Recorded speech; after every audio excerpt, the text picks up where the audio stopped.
What's up, exploders? Welcome back to the Orange Tip, and on this episode I'm going to show you the 2 easiest updates you can do to your Airsoft AEG-M4. Now I'll be using this Krytac CRB here for demonstration. This gun is shooting right around 280 feet per second, so it needs one of those upgrades, and I want to bring up the accuracy as well, so that's going to be upgrade number 2. So the first upgrade we're going to do is updating the inner barrel. These barrels come out of the collaboration between Krytac and Leilax to bring us these perfectly sized inner barrels.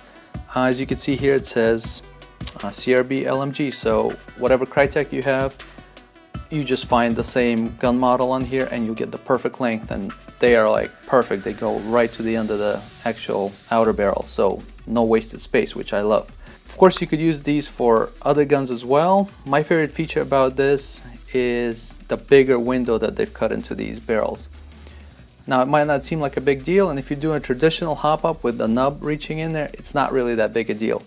But if you're doing flat hop or R hop or S hop or any of that stuff, the bigger window is a huge plus. It gives you much more contact surface with the BB, which helps with the consistency, more backspin, more accuracy, more range, and that's kind of the whole purpose of doing the upgrade. So not only are you getting the tighter inner diameter, which should increase FPS a little bit and range, you're also getting the window that, if done properly, can really bring this gun to life and make it as accurate as it could be with the current airsoft technology. That will be part 1 of this tutorial, and it's real simple and it's only going to take a few minutes to do. For part 2, what I want to do is bring the FPS up in this gun. But step 1 works for every airsoft M4. And it's real simple. All you have to do is undo one screw and remove a couple of pins and a C-clamp, and you'll do it. So let's get going with part 1. Now before you do anything, make sure you remove the magazine and disconnect the battery if you happen to be plugged in. The next step is to undo this front pin.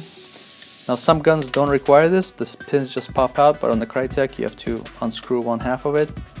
Then what I like to do is take that same Allen key, drop it in there, give it a little bit of lift, and then just knock out the pin, and this one comes out real easy, which is nice.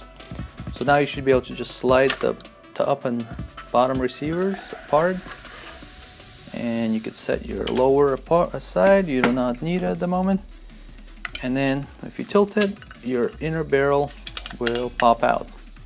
You could set this part aside as well. So this is what we'll be working with. As you'll notice, it has 2 springs on here.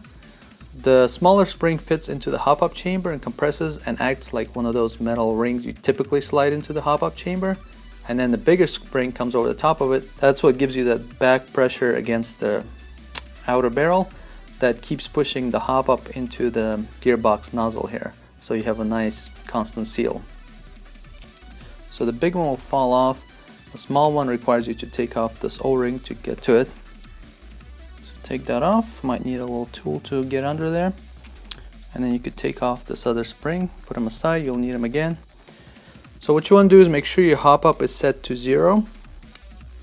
Right now I'm around 8, so I'm going to dial it to 0. This way there's no pressure going inside the inner barrel, and when you go to pull it out, there's nothing trying to snag.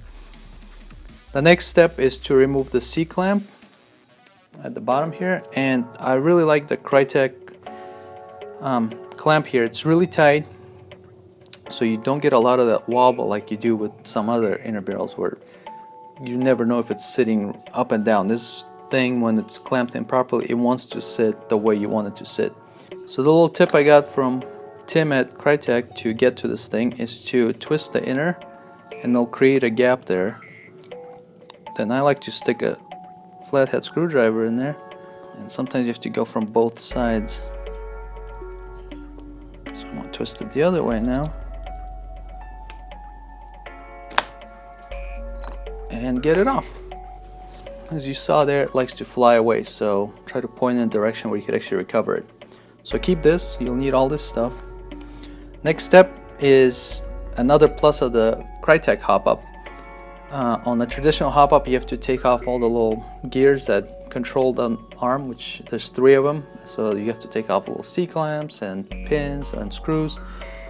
This thing's really simple. There's just one pin that holds the pivot of the arm down. So take either a small Allen key like this, or a needle, or some wire or something, and point it in there, pop out the pin. It's a tiny little thing, easy to lose, so hang on to that. And now you could pop open the arm and just take that out for now, so there's nothing holding it from sliding. And you could slowly wiggle it out. Try to bring the bucking with it, otherwise you're gonna have to fish it out separately, like I will probably have to.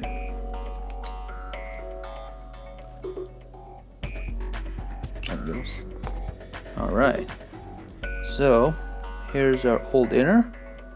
Let's take off the bucking because we will need it. It's in good shape. It's pretty much brand new still. I've only used it in one game. So I'm gonna slide that off. It's really tight on there, surprisingly. Keep that again, you need that. So here's your old inner, and I always keep these. They're good for a lot of stuff, sometimes for practice, sometimes for actual use. So I'm going to mark this, or if your upgrade somehow goes wrong, it's good to have your original one. I'll mark this.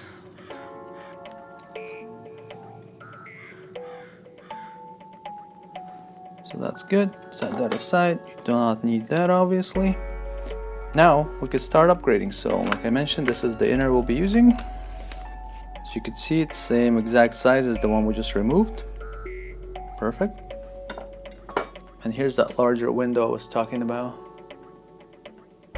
I'm gonna go ahead and reverse the process. So first thing, let's put our bucking back on. Make sure you align the little ridge down here and slide it on. Finesse it, don't force it. You don't want to rip anything. Alright, so that's good. You can see the little teeth coming in here. Next, again, reversing the process. Slide that on here.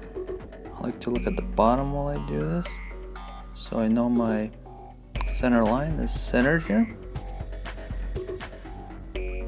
Now take the C-clamp and slide it on in.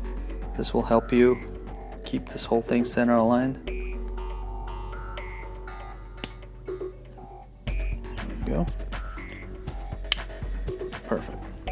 Now we take the arm, set it in the track here, take the pin side and line it on in there, and then drop it in. It should go in easy. It should be real easy to put the pin in, other than it being small and wanting to fall out. For the pin, I like to take a set of pliers and then grab it on one side, find the hole, get the process started, and then take the same pliers and finish the job.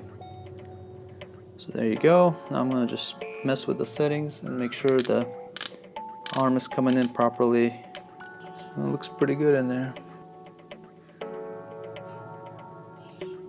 So in the package you also get 2 O-rings, and these will help you stabilize the inner barrel in the outer barrel. So I'll pop these open, and then you can see there's some ridges on the front of the barrel here. You can just slide them in there. Pretty straightforward. So I should have done this prior, but go ahead and slide the spring over. It's a little tougher if you don't do it first. And you'll see it goes into this hop-up area, and then put the bigger spring over that. So you're done with the inner hop-up upgrade. Now let's put it back in the gun. So again, super simple.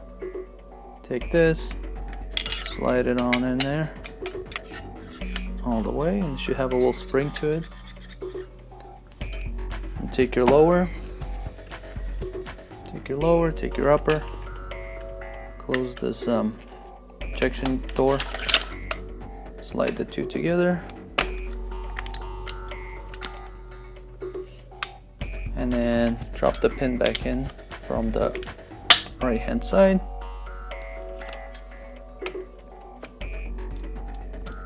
And add the screw back in place and tighten it. So there you go, guys. That takes care of part 1 of the upgrades I'm planning on doing to this CRB. I know it was a little lengthy, but I want to keep it real detailed, so this will be like your go-to guide for any hop-up upgrades. Other hop-ups work similar, but the Crytek one is really easy to work on. Like I said, one pin and the C-clamp, and you have access to everything. And it's plastic too, so if you ever need to enlarge that window, it's easy to cut. Be sure to subscribe to the channel so you can catch part 2 of this video, where I take out the gearbox, which is unfortunately necessary to upgrade the spring in here and turn this into a perfect CQB gun. Thanks for watching, guys, and you'll see me on the next one.